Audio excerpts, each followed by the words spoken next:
So thank you so much to everybody who is taking time out of your Wednesday evening to join us tonight for our 13th and final school board candidate forum in the 2022 election cycle.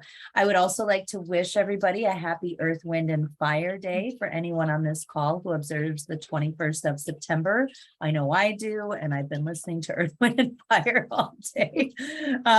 We are a 501c3 organization focused on protecting the Constitution and the separation of church and state in Arizona for over a decade. I'm excited to be hosting the Baker's Dozen in a series of candidate forums for school board candidates in Arizona. We decided to start hosting this type of event because our members care very much about the growing threat of white Christian nationalism in our state and country, and we are seeing how this political ideology is threatening our school boards. And our local school boards truly are the heart of our democracy.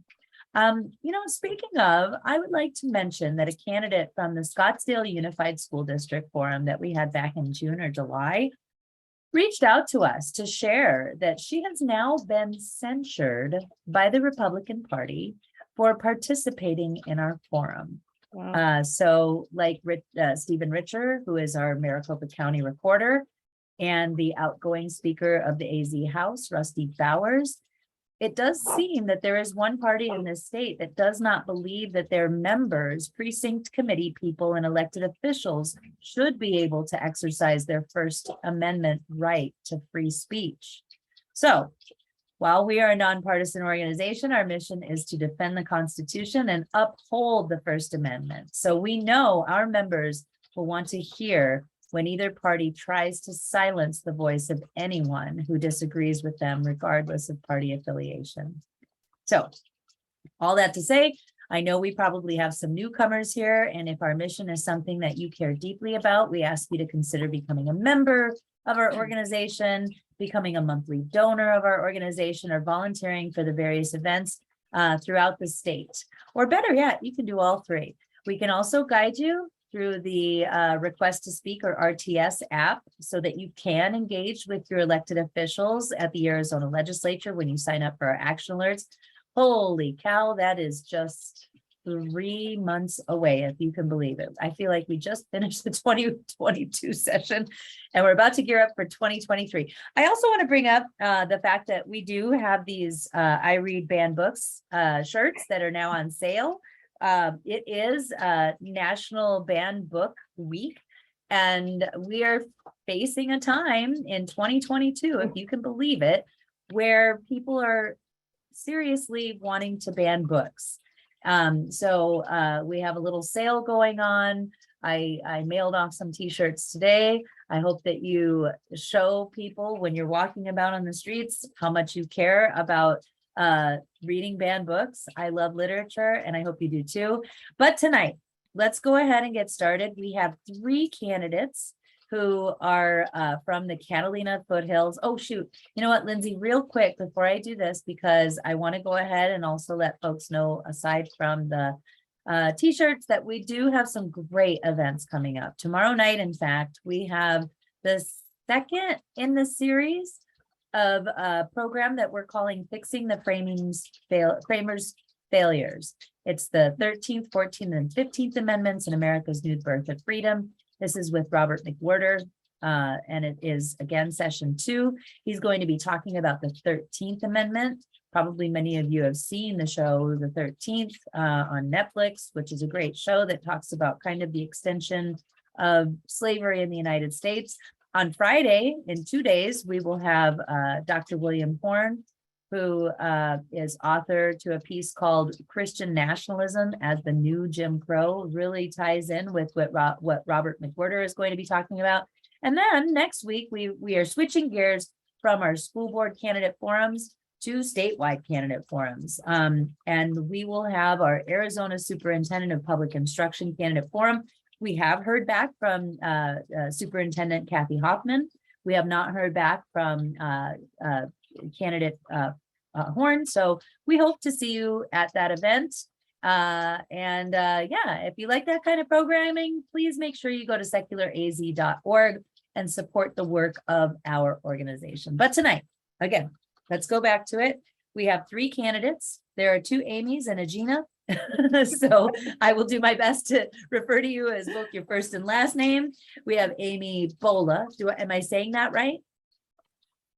Yes, that's correct. Okay, we have Amy Kraus, which is easy for me to pronounce because I'm from the Midwest. And then we have, I'm hoping it's Gina Memert.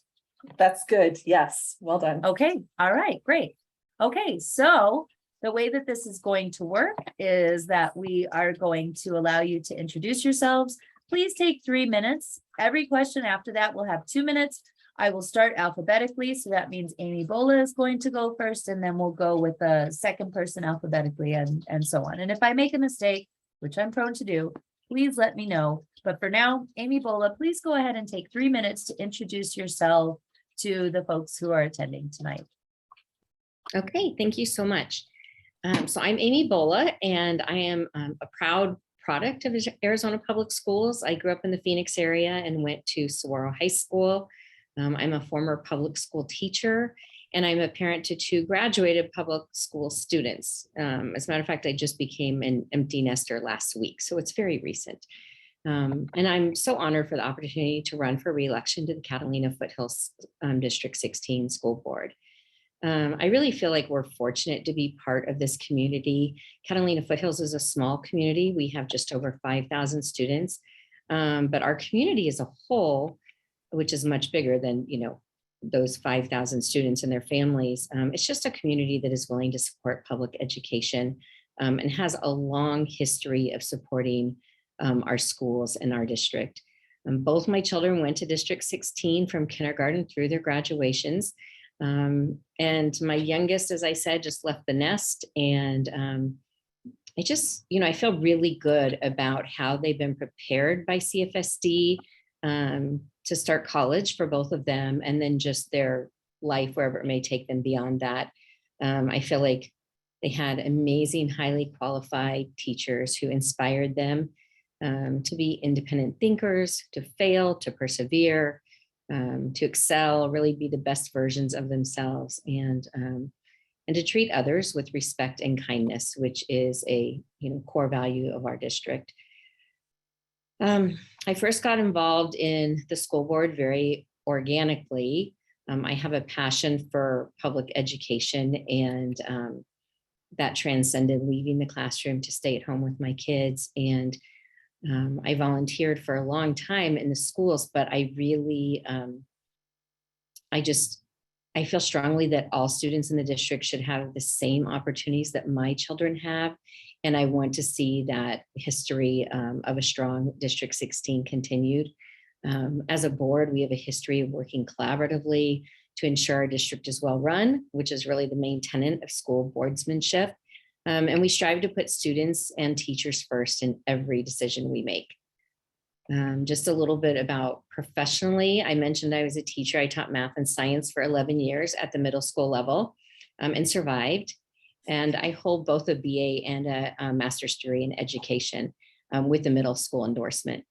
I worked in 3 school districts across 2 states, and I think that allowed me to gain firsthand knowledge of how effective strategic planning and high quality curriculum fosters excellence in instruction and achievement. But I really believe my volunteer investment in CFSD schools over the past 16 years is probably my most important qualification. I've dedicated countless hours towards our schools and our district. And I feel that's really important work that has, made me qualified for this position. Sorry. Thank you so much, Amy. And boy, math and science in middle school, and you survived. I made a comment there because that is a feat that if you can survive teaching math and science in an Arizona middle school classroom, well, then you can probably do just about anything. So congrats on that. So that'll take us to Amy Kraus. You've got 3 minutes, Amy, to go ahead. Make sure you unmute yourself so you can share your vision and why you're running with the people. Absolutely. Thank you for the opportunity. The only thing that I can say that could even come close to matching Amy's qualifications is that I once was a middle school student who took math and science. But, I want to just go back to this issue that we were discussing before even these introductions, which was about the nonpartisan nature of school board elections. And, as you mentioned, Jeannie, it's we're in a really unique time where it seems that politics has infiltrated every level of every discussion of every subject matter across the board. And that is true in school board elections as well. But as you know, school board elections are nonpartisan elections, and I truly believe that they should be. And that's because a school board member's undivided loyalty should be to the current and future students of the school district that they serve and to the community at large that they serve. And so that is a principle that I am wholly dedicated to.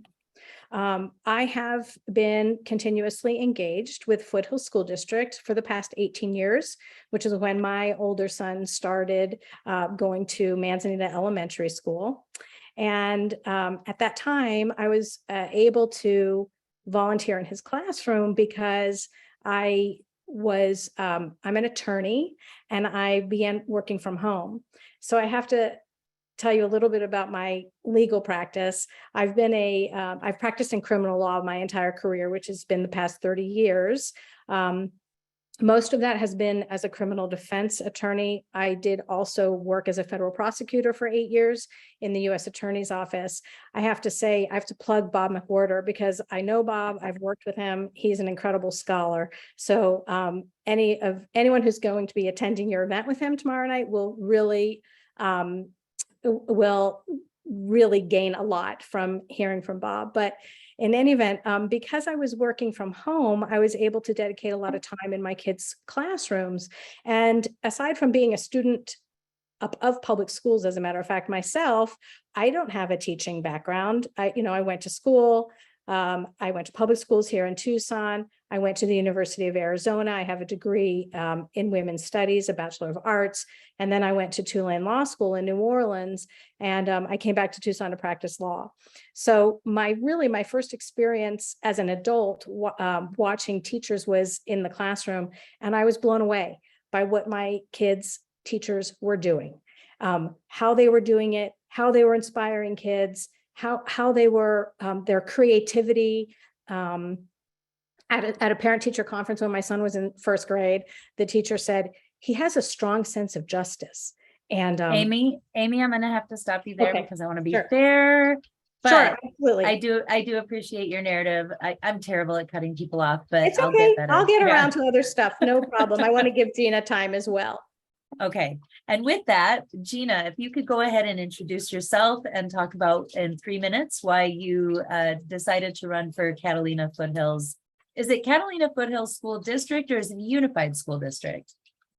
They do have a high school.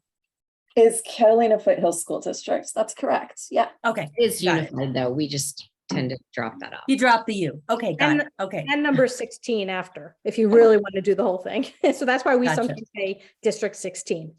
I like that. No, that's good. It shows a sense of community, I think. So go ahead, Gina, introduce yourself and explain to everybody why you decided to run.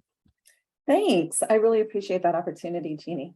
So let me just begin by saying I'm also very grateful for the opportunity to run as a governing board member.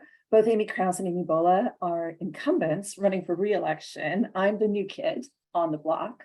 And I'm an ardent supporter of public education. I firmly believe that every child deserves an equal opportunity to thrive. And that's really the platform that I'm running on. When I say that, though, I truly mean equal opportunity in every child. So regardless of race or ethnicity, regardless of sexual or gender orientation, regardless of zip code, regardless of physical or academic ability.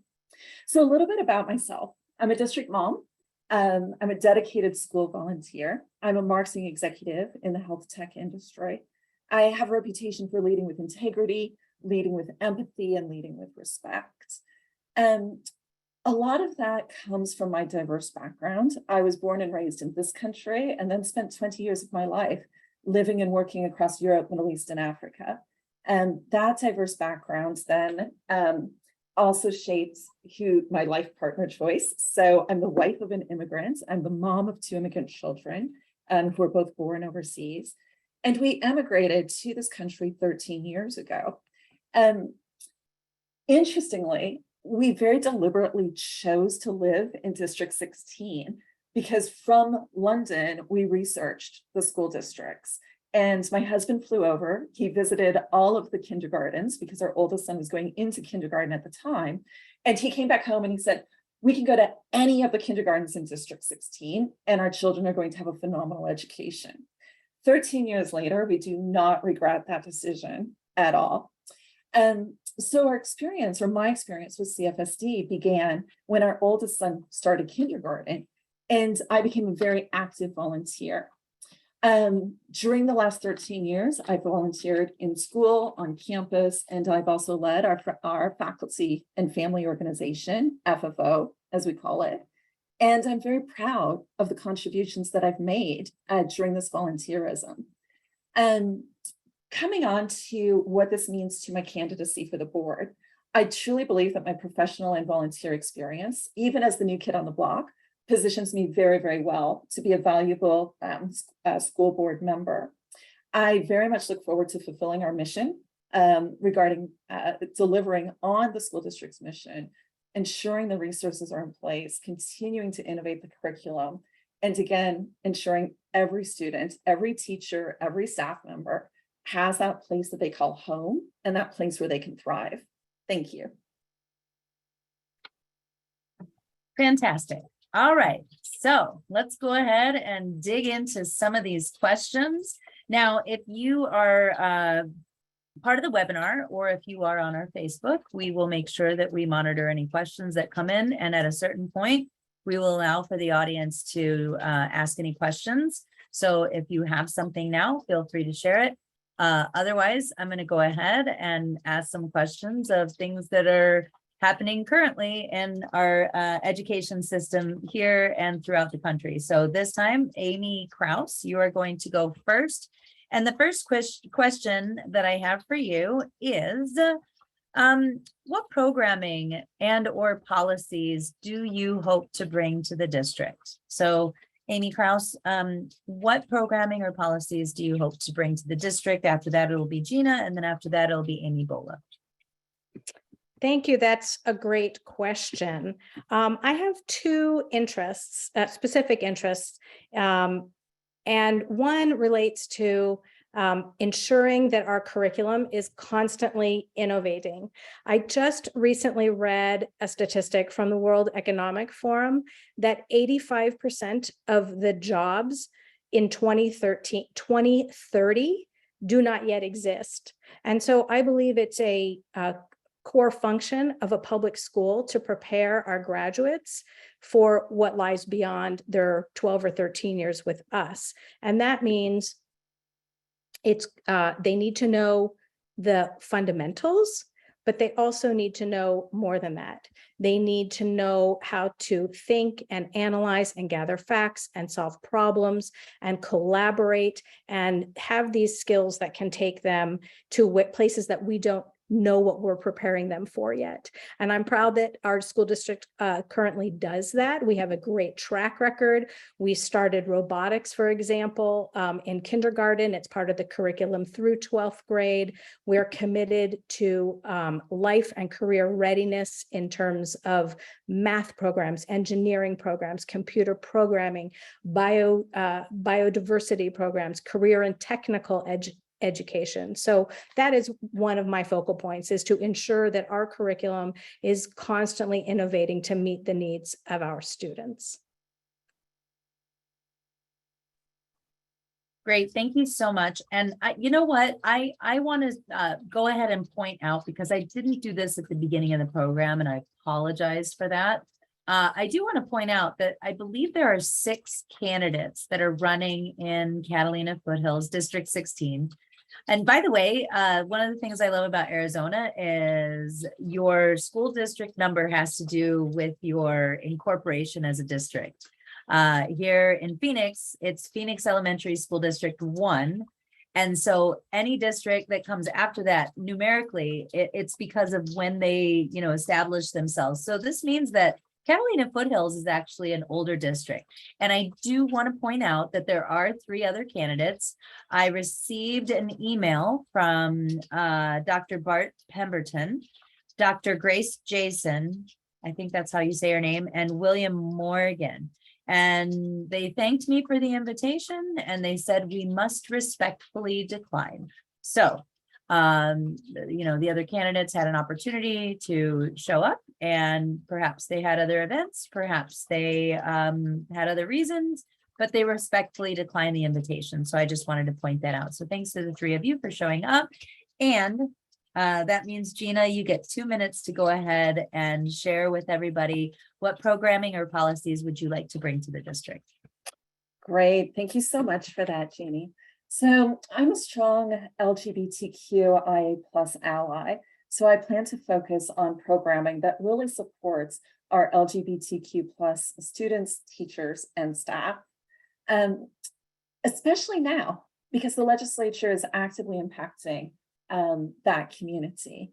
We've already within CFSD codified a lot of this in policy.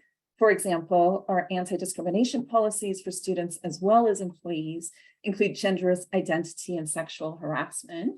That said, we need to continue to make sure that the support structure exists and that we don't violate the law. And with this in mind, let me just pivot to my broader vision, which is that we create a community within CFSD where every student feels safe, welcome, supported, included, and connected to their community. And one may ask why this is important. Well, truly, because this is foundational for having an open mind. And that encourages the learning and the development of those skills, those lifelong skills that Amy Krause mentioned a few minutes ago. We embrace CFSD's existing commitment to enacting policies of non-discrimination. And again, the key here is to ensure that we continue to advocate for policies and programming that continue to evolve, create an environment where every child feels seen and heard, and every student and staff member, I should add. Thank you. Great, thank you so much. And then that means Amy Bola, go ahead and share with us what kind of programming and policies. And I'm aware that you're an incumbent.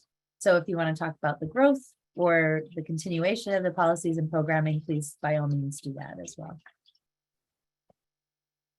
Thank you. Yes, I am an incumbent. And so one of the things that I didn't realize when I started my board service is that there's a fairly large learning curve when you join the school board. And it takes you a little bit to realize that, the wheels turn slowly, just because of the way the process is. And it's to protect the stakeholders and give them a chance to be involved, which I think is a good thing. But it also means that when we are, planning changes for the school board or the policy in the district, it takes a long time to do that. We might bring up ideas, and then the administration researches that ideas and looks at like the impact on the students, the impacts on the teacher, the impacts on the budget. And all those things are brought to the school board. And, it can be a long process and a rather wonky process, quite honestly, but getting all those things to happen that you want to happen. So with that being said, I'm going to say that there's some goals we've been working on as a board that are not complete and that I would like to see continued working on. And one of those, for example, is to really work on the issue of teacher retention. It's been a goal for this board for many years. We know there's a teacher shortage. It's a nationwide crisis, and we need to attract and retain high quality teachers.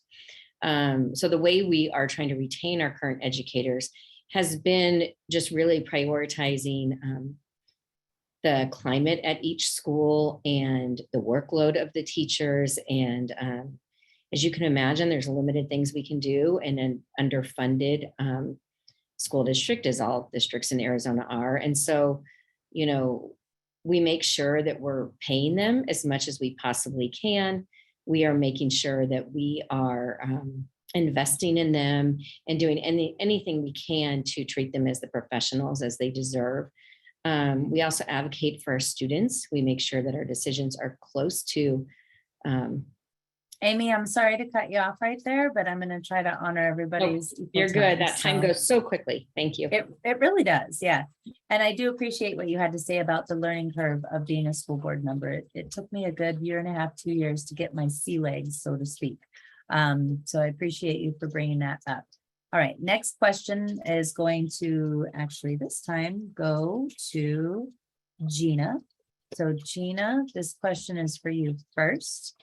And I think that this one fits, especially it's the next question that I had. I'm not doctoring anything. Do you support programming that includes diversity, equity, and inclusion in your district? So DEI to some people, diversity, equity, inclusion. Do you support that? And the same question will go next to Amy B and Amy K. Thanks for that, Jeannie. So yeah, this continues quite nicely from what I was saying a few minutes ago, doesn't it? The short answer is absolutely. I support programming that includes social and emotional learning, as well as diversity, equity, and inclusion. The research proves that this programming has a positive impact on the mental health of our children. It's also a requisite in delivering on our core vision here within Catalina Foothills School District. So our core vision, and I'm just going to quote this, so let me refer to my notes. Learning transfers to life beyond the Catalina Foothills School District experience, enabling each student to flourish as a responsible citizen in the global community. So with this vision as our North Star, we truly have a responsibility to educate the whole child. That includes social and emotional learning. That includes diversity, equity, and inclusion. We need to have an environment where there's no bullying, zero tolerance for no bullying, or for bullying, apologies, where we respect children who are different. And that includes, not only LGBTQ+, as I've been saying already, but also our special needs children. It includes socioeconomic status and so on. We really want students to leave us with the ability to be good citizens and problem solvers, able to go to work or school with others who may be different than themselves. It's a core part of the social experience of school and developing the skills that they need, those communication skills, those conflict resolution skills that they need to be successful. And as I mentioned in my introduction, I'm a marketing executive. I've worked with industry leaders like Hewlett-Packard, GE, Amazon, and I can attest to the fact that this understanding is crucial to success in life and in your career.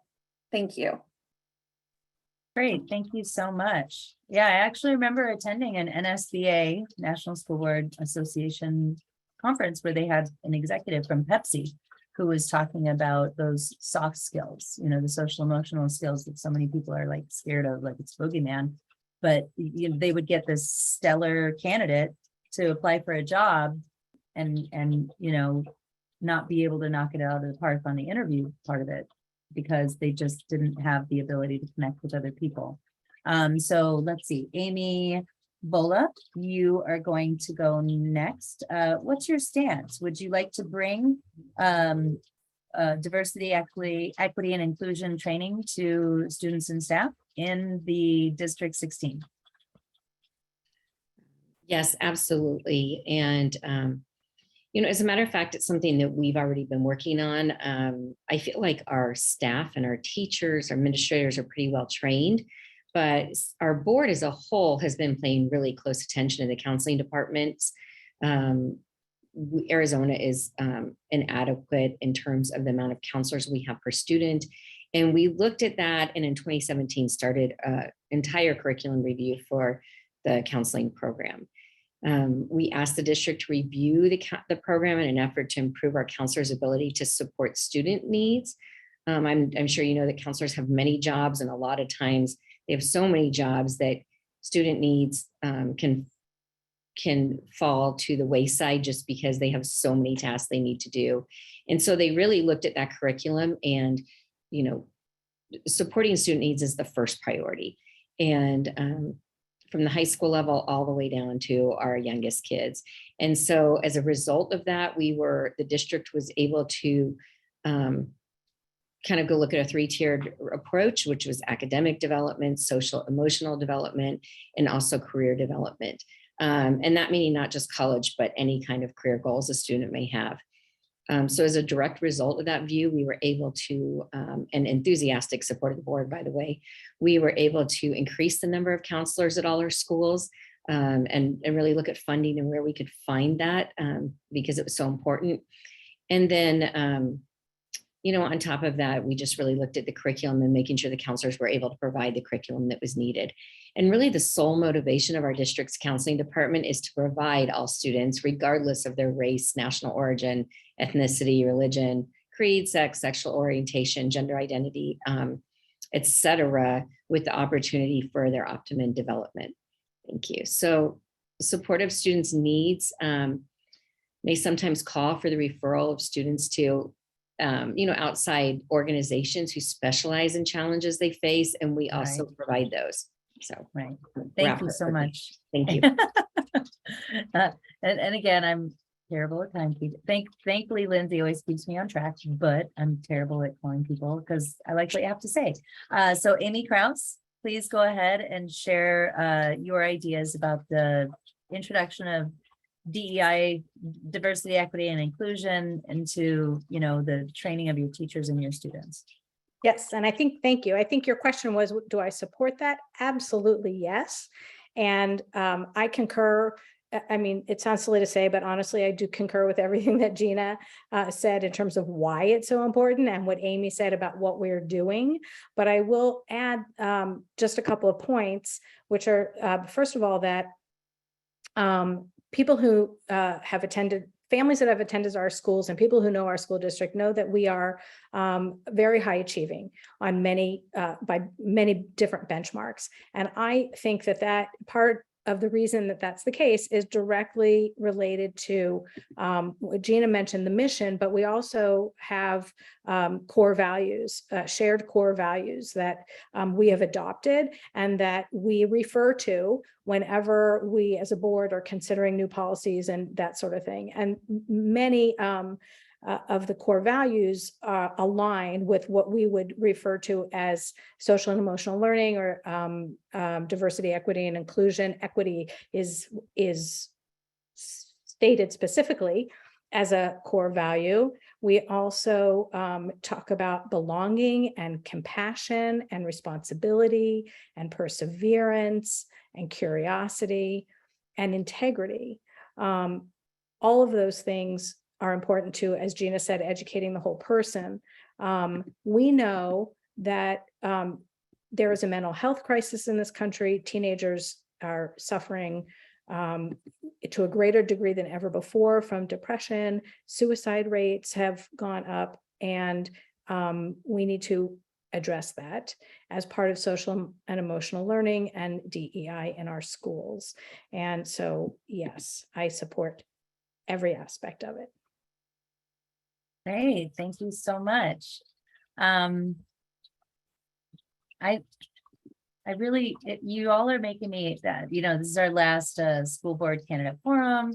You're all kind of making me miss being on the school board, despite the fact that over the last 2 years, we've kind of seen our school boards be attacked in every perceivable way. So I appreciate your passion for the kids and for bringing comprehensive programming. Next question. Let's see.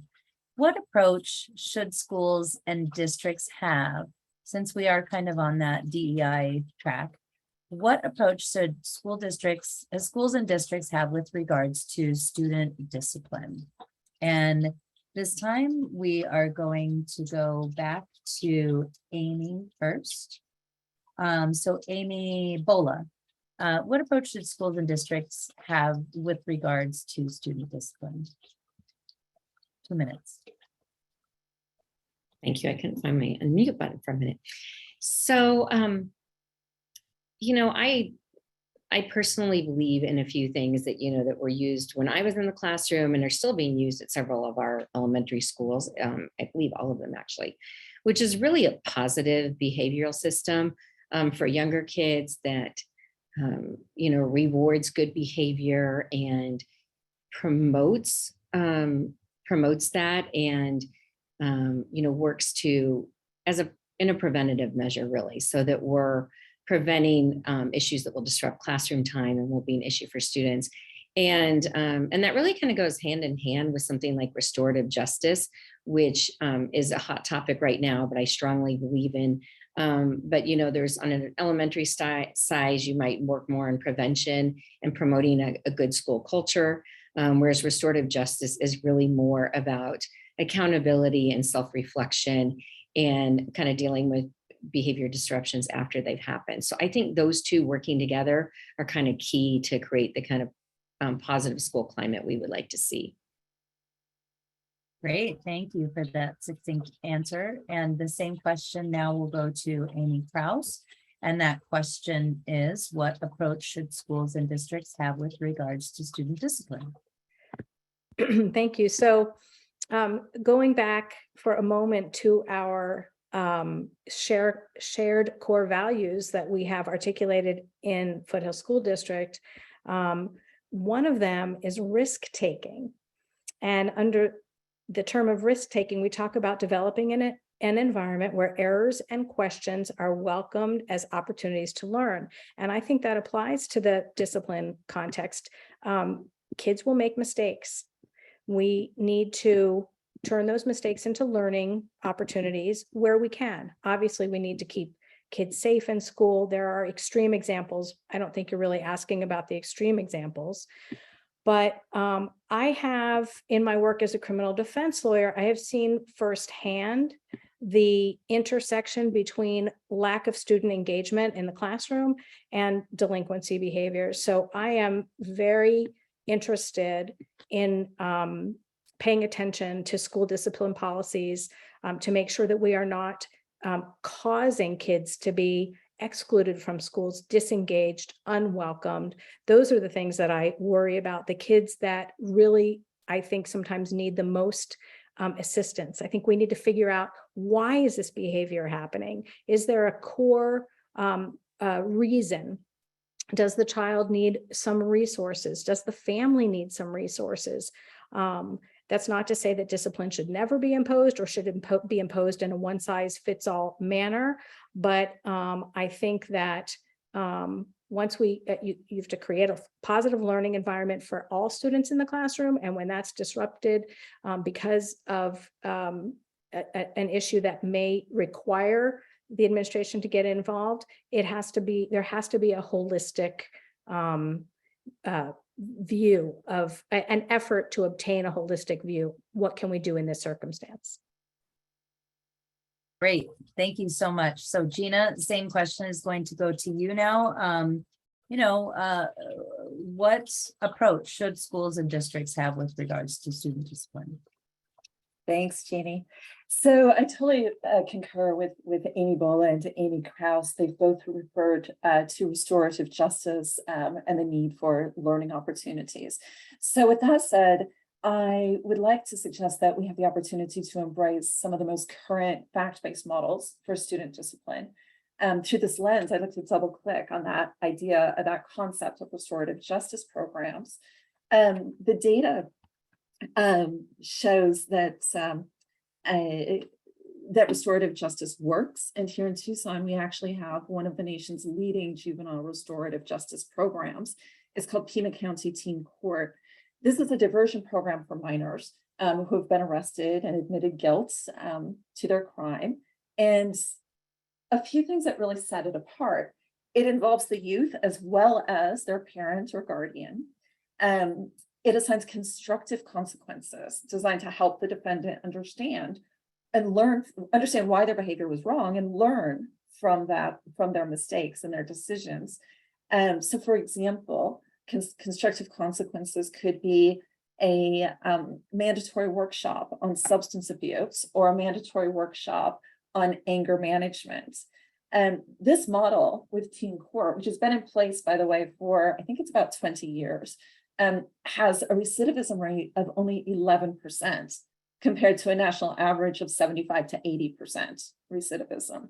So I would suggest that this model is one whose principles are worth us looking into and seeing to what extent we can learn from this and implement more restorative justice systems and procedures within our school district.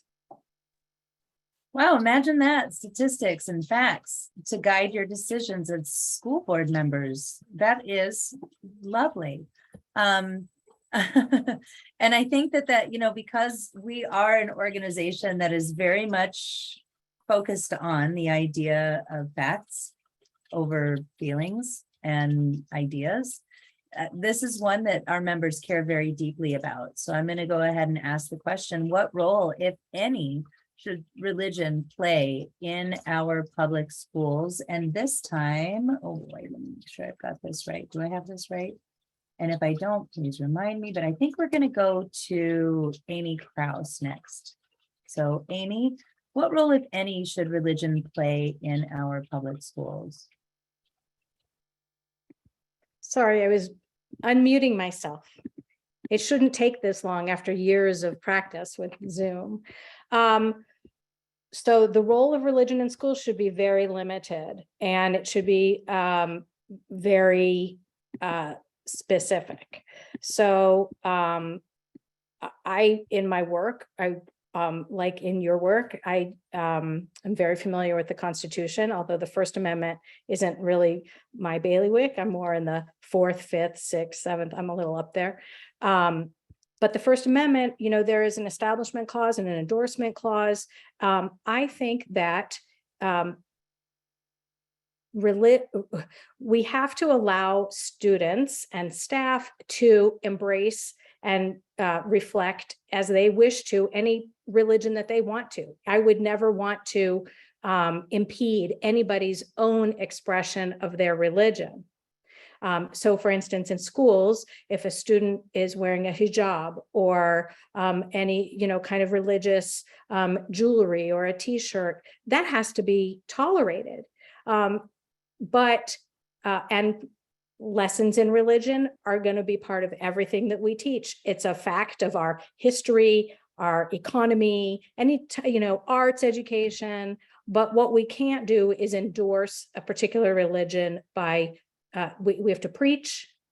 We have to teach, not preach. So that's the dividing line for me. I have no problem with freely allowing expression of religion, teaching about religion and its role in other aspects of our curriculum, but there should be no proselytizing or endorsement as any one religion better than any other, as, you know, more important than any other, or no religion at all, for that matter.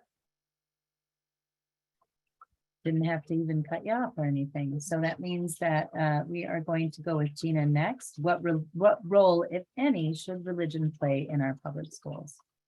Thank you, Jeannie.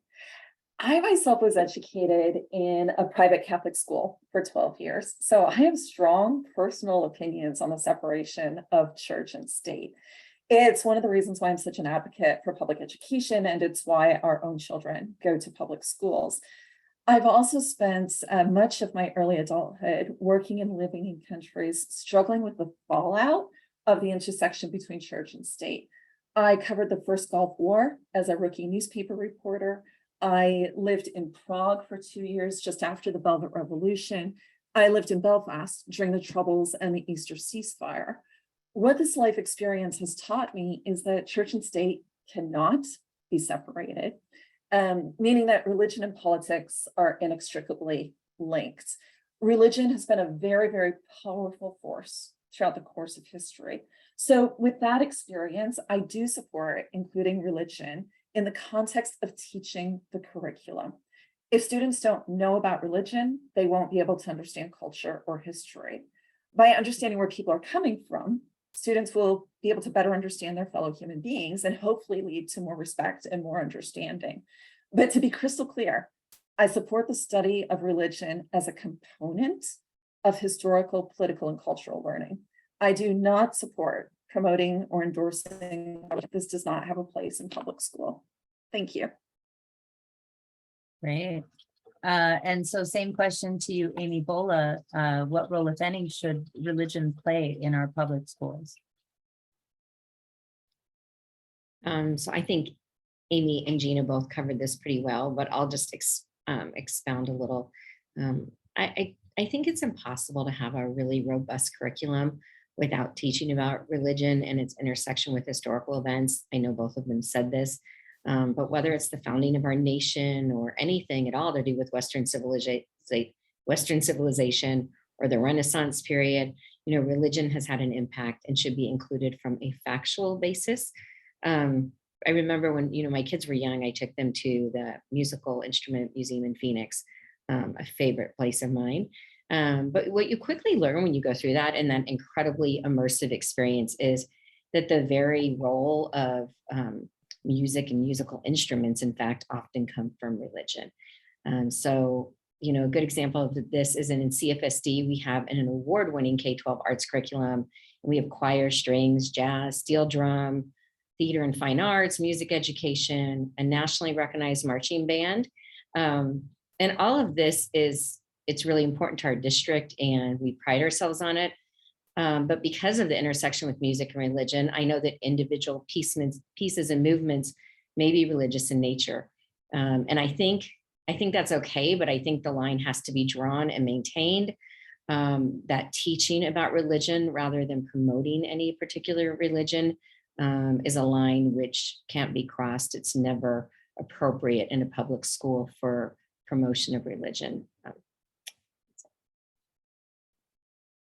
Sorry, I accidentally muted and then unmuted. Anyway, thank you so much for those thoughtful answers. I come from a background, my hometown in Illinois, we had a humanities-based curriculum that I'm super grateful for, and religion was just always intertwined because it is, like you all said, in the history of the United States and the world, really, and every movement in the world oftentimes is because of, one's religion. So those are incredibly thoughtful answers. And this is a very small district, and I'm impressed, very impressed. Let me go ahead and go to the next question. So the next question, because we're at 6:50 and I hope to at 6:55 or 7 o'clock open it up to questions, although I'm not seeing any. Normally we see questions, so I might just end up doing all the questions that I already have. So let's go ahead and talk about some more unfortunate current events. So given the recent events throughout the United States, and specifically back in May with Uvalde, Texas, and this is a bit of a two-parter, what do you think needs to be done with regards to stopping school shootings? So that's part one, right? I mean, there's only so much that we all can do as citizens of this country to stop school shootings, but what do you think needs to be done with regards to the overall picture? And the second part of this question is, what role can school boards play to keep kids and staff safe? And looking at my notes, it looks like Gina is going to go first with this question. So regarding school shootings, what do you think needs to be done, big picture? And then what role can school boards play to keep kids and staff safe? And because we have a limited audience and, a small congregation of folks, no pun intended, who are actually participating in this, let's go ahead and give this one 3 minutes since it is a bit of a two-parter, Lindsay. Great. Are you ready for me to begin? Yeah. Okay, fantastic. Thank you so much. So I appreciate it's a two-parter. My answer will probably intertwine between those two parts of the question. So in terms of what needs to be done with regards to stopping school shootings, it's fair to say that this is a very unfair situation. This is not something that schools should have to solve. This is a problem that needs to be addressed at the highest levels. And I imagine that Amy Krause and Amy Bola will probably speak to that particular point in more detail. The sad fact of the matter is, though, that this is affecting our schools, right? And it's causing us to look at every aspect of how we educate our children. So segueing a little bit into the second part of your question, the role and responsibility of the school board, I think may allow me to speak to this a bit more effectively. Again, the role of the school board is to set the mission and the vision, and then to partner with administration to ensure the resources are in place to deliver on that mission and vision. And here within Catalina Foothills School District, the core part of our mission is to create a collaborative, caring learning environment. Amy Krause spoke a few minutes ago about the core values that go hand in hand with that. I've spoken about it a few minutes ago, specifically in relation to diversity, equity, and inclusion, but creating that caring community is much bigger than that. The importance of that, though, is that creating that caring community where we're taking care of each other, where we feel safe and secure to be our full selves, is really going to help us keep our children safe as well. And this means fostering an environment where every child, every teacher, every staff member feels emotionally and psychologically safe, where students feel that they have a trusted adult who they can turn to when they need to, whether that's their teacher, the school resource officer, the principal, one of the counselors at school, someone they feel that they can go to if they're having problems at home or with their friends, for example.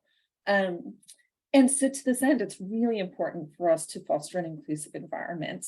As we've spoken about already, social emotional learning is key to this, diversity, equity, and inclusion is key to this. The counseling program that Amy Bola spoke about a few moments ago is key to this as well. Really knowing the students, really allowing us to double down on their social and emotional learning is a critical component to keeping our children and our schools a safe place. Thank you. Now I'm having trouble the unmuting part of it. So next we are going to go ahead and go to Amy Bola. School shootings in general, mass shootings, my goodness, it doesn't even make any sense. But what do you think needs to be done with regards to stopping school shootings, and what role can school boards play to keep kids and staff safe? And that's going to be a 3-minute answer for that one. Okay, thank you. Yeah, I have to say, Jeannie, I agree with you. I feel like there's almost, well, maybe nowhere anymore that we can go that we feel safe from gun violence, unfortunately.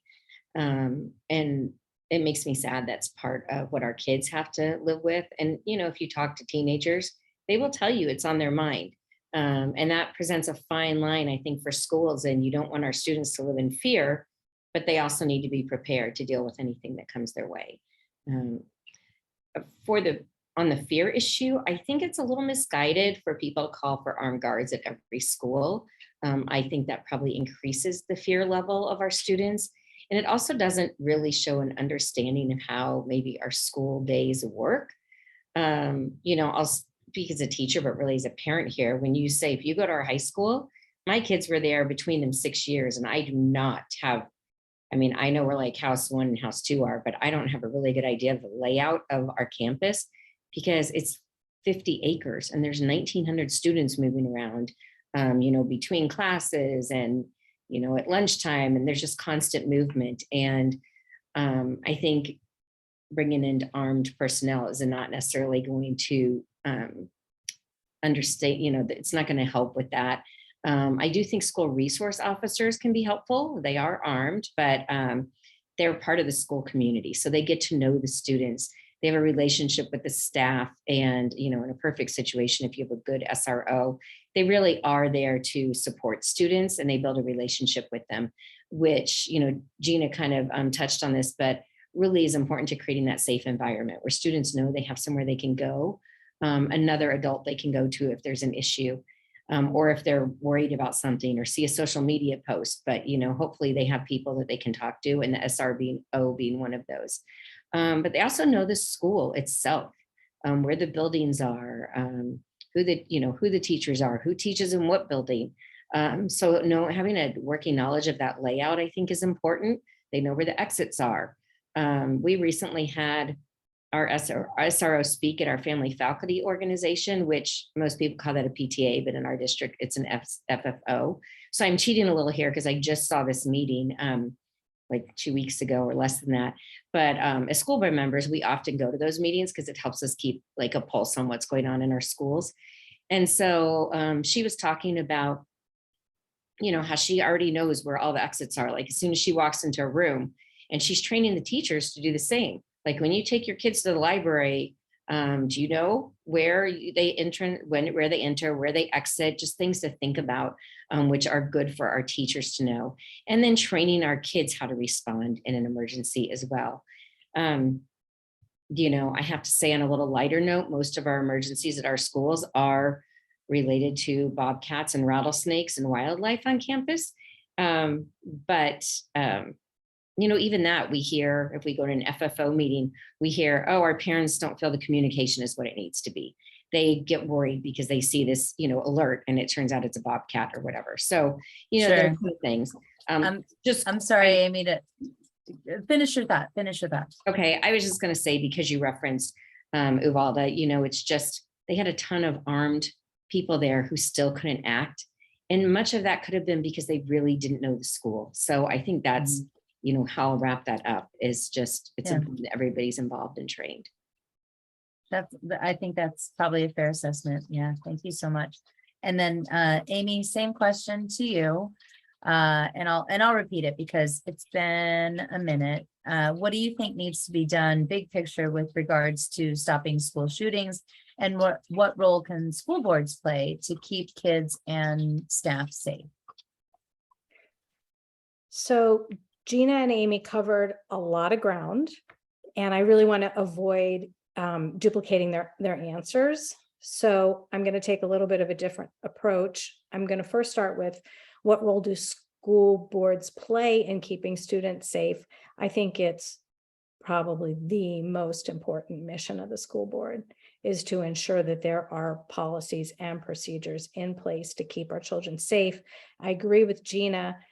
Safety should be defined broadly, but in the context of this question, school shootings, I think you're asking maybe somewhat more about physical safety, and I'm going to address that a little bit more, since Gina and Amy really didn't hit that as much, although they both kind of touched upon what I think is the most important issue to safety is, first of all, the need to be proactive and to have a multi-layered approach to school safety. So it's not just one thing. There's not the be all end all. You can't anticipate every situation that students or staff might face on campus. So there has to be a multi-layered approach.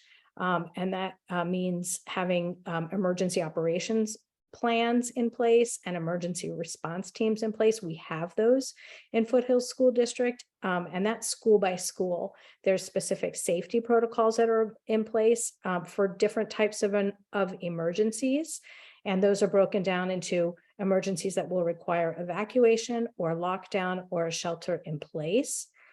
I know that especially since all the recent events, that staff is being trained and retrained. Drills with staff and students are being practiced. There is a communication system that has been put in place to communicate with families in case of emergency. I think that's critical because especially, there is a worry, there's a concern, and social media and things happen, about it in an instant. And we want to be able to communicate with families. And I think that's happening. I'm really proud that that's happening.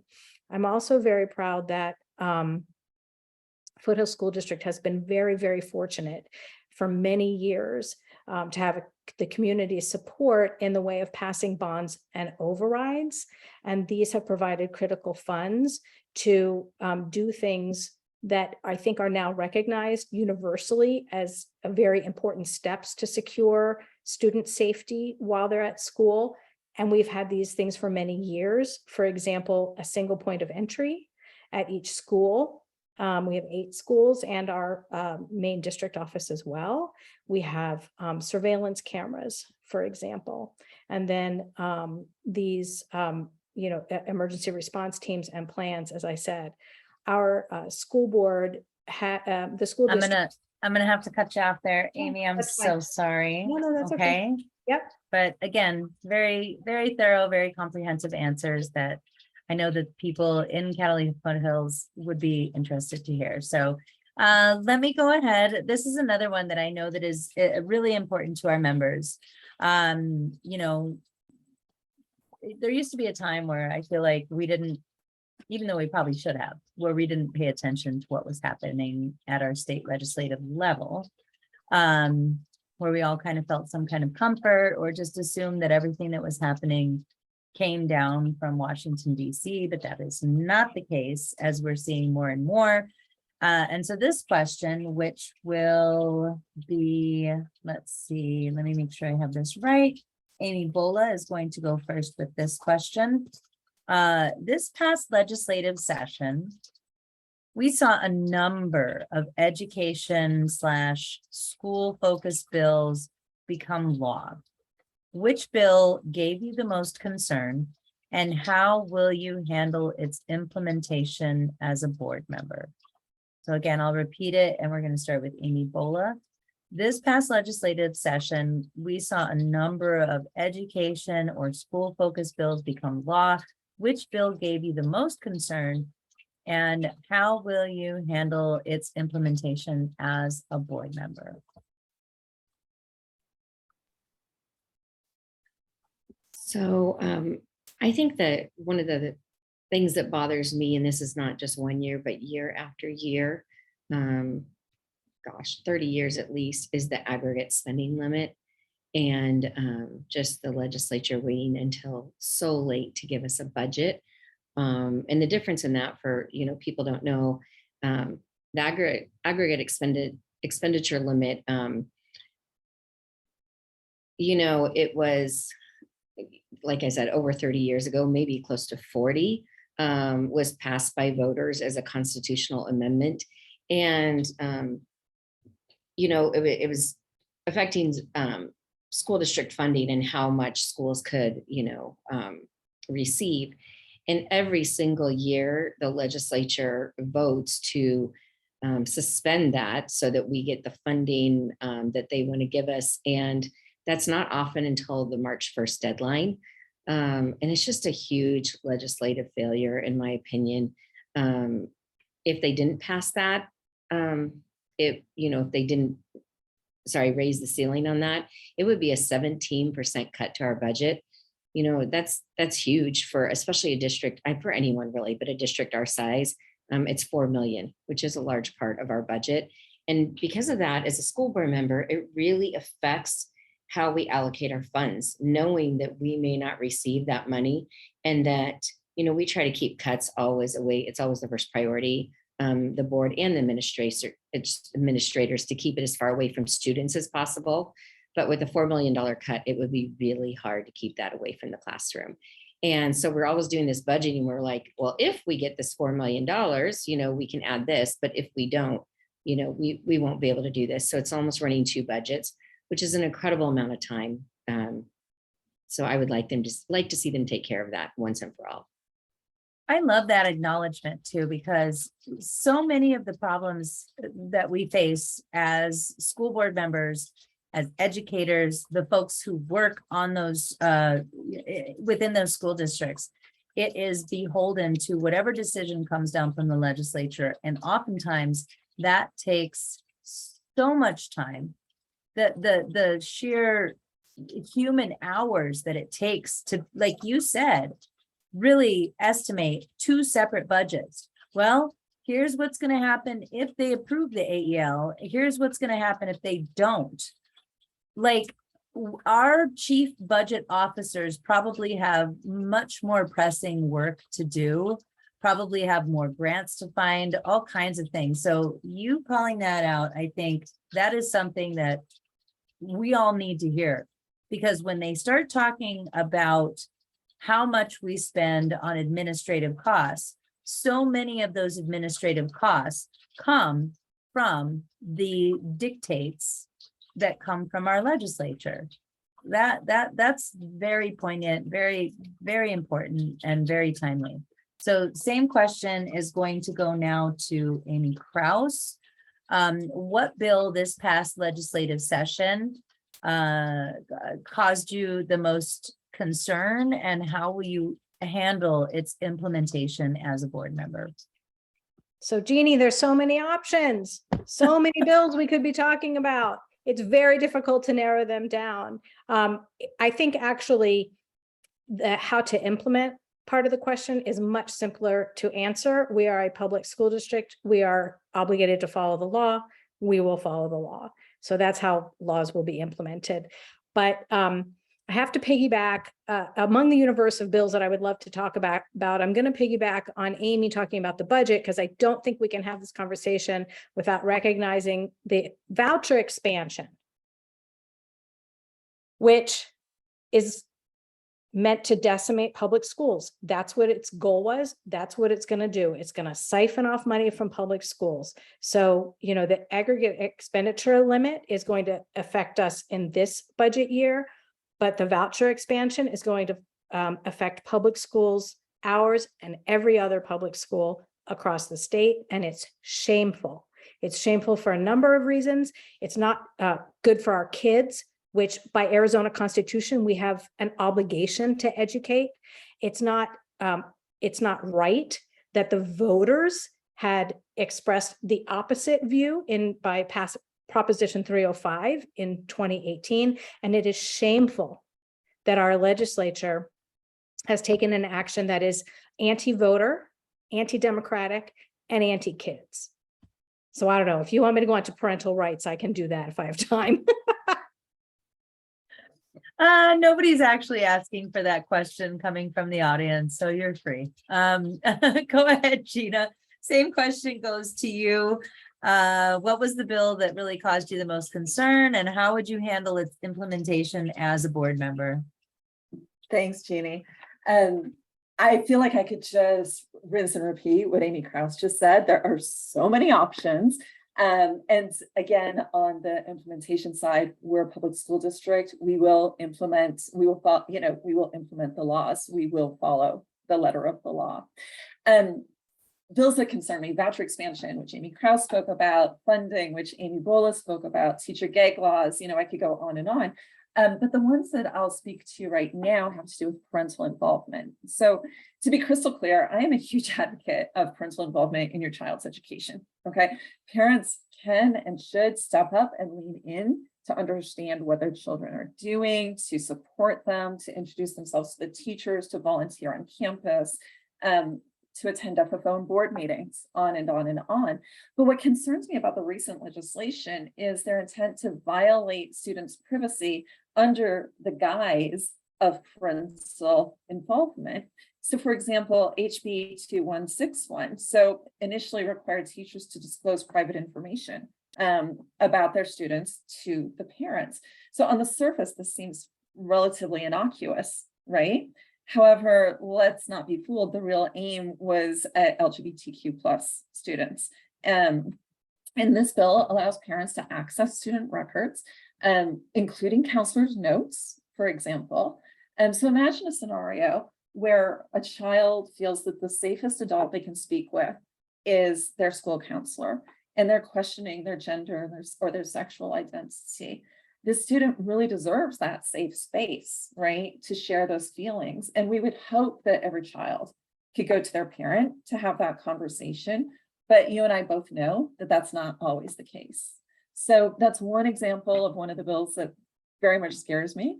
And again, it's all about, creating those safe spaces, which every child deserves to have. Great, thank you so much. Again, under time, appreciate it, because then I don't have to play that role that I don't like to. This is one of my favorite questions. I absolutely love this question. And we're going to this time start with, oh boy, let me get it right. Amy Kraus. Amy Kraus, we're going to start with you. What role should standardized testing play in driving school programming and policies? So Amy Kraus, go ahead and take it away.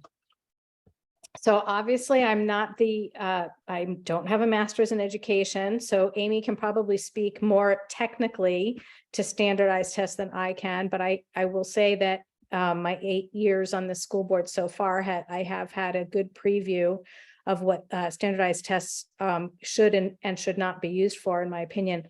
Obviously, standardized tests are required by the State Department of Education, and we do give them, and we share those results transparently with our CFSD community. So, and those test results that are that are required by the state are important for school letter grades, and that's beyond my pay grade. How the State Department of Ed wants to use those, we're going to give those tests and we're going to comply. And by the way, we have I think 7 A-rated schools in our district. So I'm very proud of that.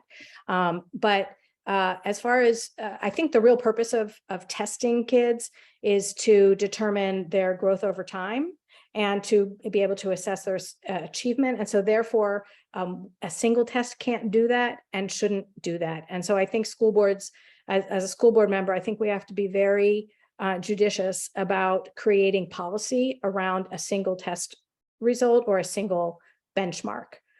Because I think really what we're trying to do is we're trying, like I said, assess growth over time and mastery of a content area. And so that's the role that I think standardized assessments should play. They're one piece of information among many other data points that need to be considered as school board members, as we hold our administrators and teachers accountable for what they are teaching. That's it. Perfect. Great. Okay, so that means that we are going to go to Gina next. What role? Wait, did I get that right? Let me make sure I have the question right.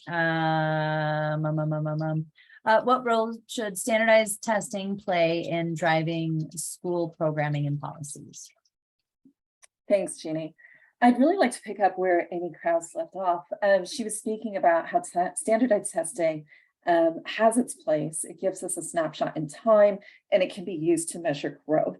So let me give an example of how standardized testing can actually be of benefit to us on the school board and to the administration. If we look at COVID and the impact that COVID had on students' learning trajectory, standardized testing was used by CFSD to really better understand what that impact was.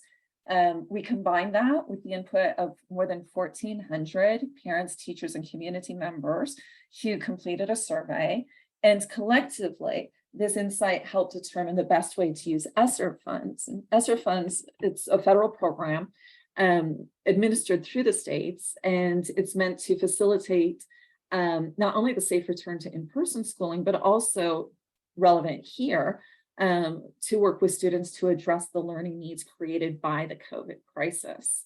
So federal funds, or federal rules, apology, for the ESSER funds requires that at least 20% of the funds be used to address learning needs. Within CFSD, we actually allocated over 67% of our ESSER funds to address student learning needs. And among other ways, this money is being spent on summer math camps, high school credit recovery, study programs supporting math and English language arts, as well as K-8 targeted intensive tutoring. So I think this is a great example of how that snapshot in time of standardized tests can actually be used collectively with a much more information to a positive effect. Thank you so much. Same question to you, Amy Bola. Thank you. So, I think Gina answered this. Amy did a great job, and Gina answered it on a little bit more of a district-wide answer. And I'd like to talk a little bit more of a micro level. I think standardized testing should play, a limited role, honestly, in driving school policy and programming. I remember the days when we had Stanford 9 and 10, and I probably would have told you it shouldn't be used at all, because we have state standards and it wasn't testing those state standards, and our curriculum is built around the state standards. But I would say that AZ Merit, although it still has some flaws, at least it was an attempt at, testing what our curriculum is and matching those standards. So students were actually being tested on what they were being taught, which was an improvement. But I would say at a micro level, and how I think our schools use it and our principals is, I think they use it more as they really drill down and they look at, hey, these 10 students are not performing the same as their peers. And, what do we need to do to support these students so that they are able to experience success?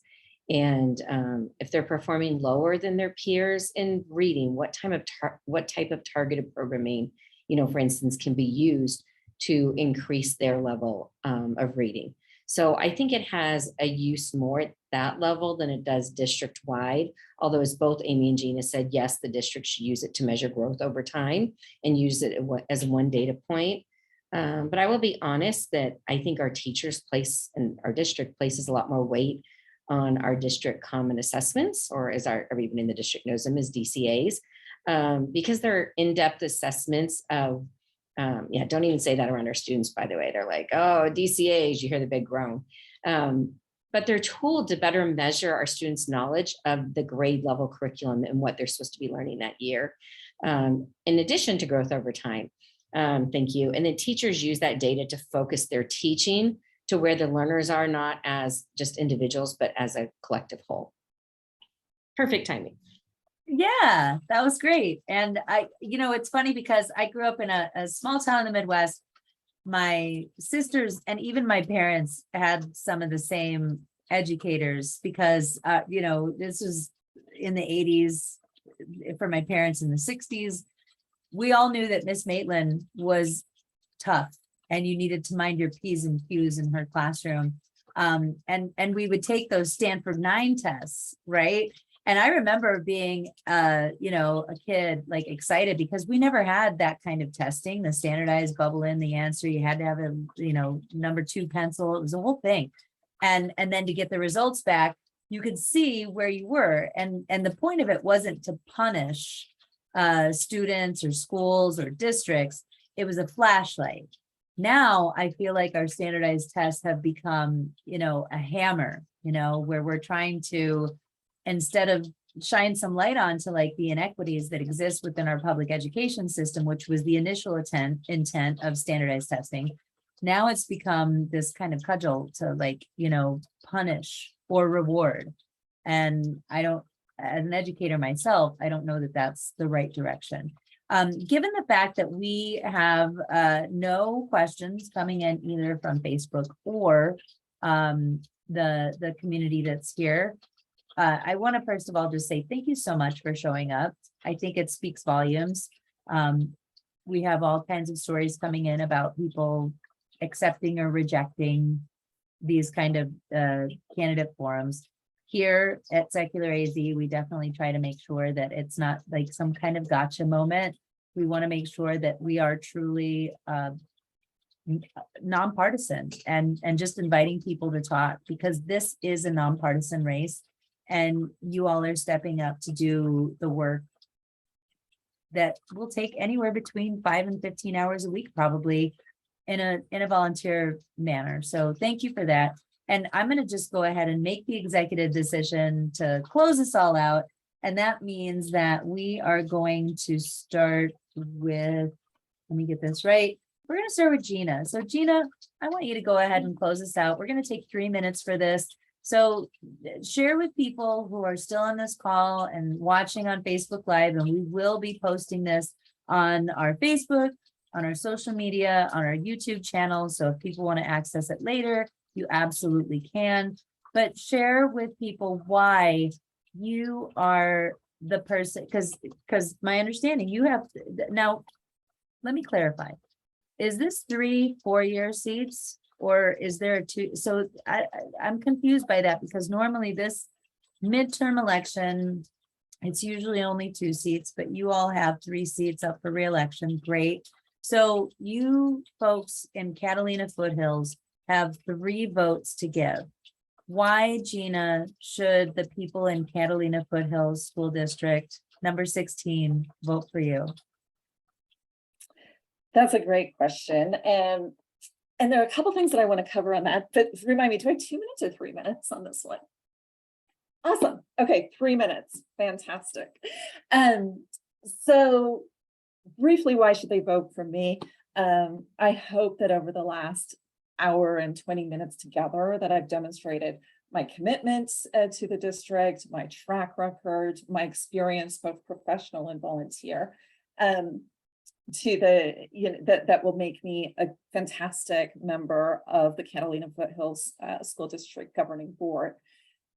I want to pivot though to why they need to vote for all three of us and why this election is so important.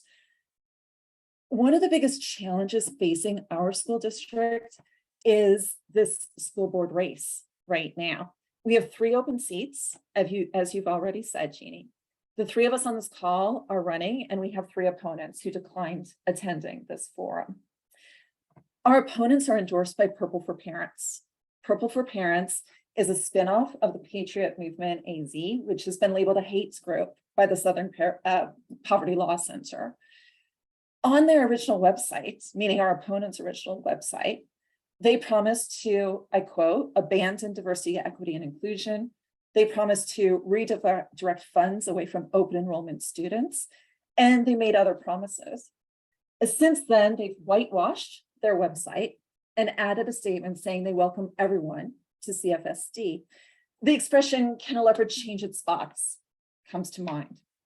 And for anyone who wants to fact check this, I encourage them to go to Web Archive. That's an independent web archival platform, and they can see for themselves these changes and what was originally said and what's being said now. So if our 3 opponents are elected, or if even just one of them is elected, it will fundamentally change the trajectory of our school district. We are the #1 non-selective school district in the state of Arizona. Our students continue to excel in many ways, academically, artistically, athletically, despite what our opponents say on their website and on their signage. We attract students from more than 30 zip codes. We have students who drive more than an hour each direction to attend our schools. We attract and retain great teachers, even amid a national teacher shortage. So my plea, and why should people vote for me? They should vote for me, they should vote for Amy Krause, they should vote for Amy Bola, because we are continuing to step up and show up, not only for our own children, but for every single one of the 5,400 children who go to our schools. Thank you. Wow, great. That'll take us to Amy Bola.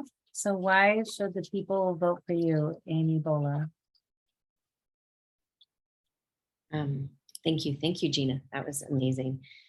I mentioned earlier there's a big learning curve with being on the school board, and I think a big part of that is just that you really you learn to listen and learn as you go. And we all bring different skills, but we're all willing to work together. We all have a commitment to public education. This is the current board, who's serving. And I think what I've learned personally through that, and I would say that some of my colleagues or all of them might agree, is that we're all there because we're putting students first. And so I don't think that any of us have a particular agenda or need to be right. There's a discussion. We don't always agree, and we have discussions, and we come to a point of collaboration and moving forward with what we think is best for our students. And I think that is the most important quality, really being willing to put students first, that you have as a school board member. And I feel like, all 3 of us, I'm going to do a plug for all 3 of us like Gina did, but I do feel like I've worked with Amy for 8 years. So I know that, she shares that quality. And does not have a personal agenda. And I've known Gina long enough, since our kids were young, to know that she looks at the world in the same way. Like, I don't have to be right. I don't have an agenda. I just want to do what's right for the school and for our kids. So I think that's important. I also think that, we've been prioritizing teacher pay and providing the resources they need and really investing in them and their training. everything we can, because we understand, and I understand, they have the most direct impact on student achievement. And so what's best for our teachers is really best for our students. You know, those are impossible to separate. And so I think that's another important goal that I will continue, you know, if reelected. And I think the final thing I just want to touch on again is that how important mental health is. This is something that we've been working on for quite some time, since 2017. And I really would like to see our work on counseling and improving the mental health services for our students come to fruition. So I hope that, you know, you will consider that and my commitment to public education. And like Gina said, do your research, and I hope you will vote for all three of us. Thank you for that. And again, I want to remind all three of you to share if you know, whatever your social media handles are, put them in the chat. We will then put them in the Facebook for people. You know, I know that you're a small but mighty school district. I also want to apologize to Amy Kraus, because I said that Amy Bola is the incumbent, but I realize now that you both are, so I don't want to misstate anything. But I'm going to let you go ahead and have the last word here and explain to people why they should bubble in that little box just for you. Wow. I mean, it's hard to go last after what Gina and Amy just said.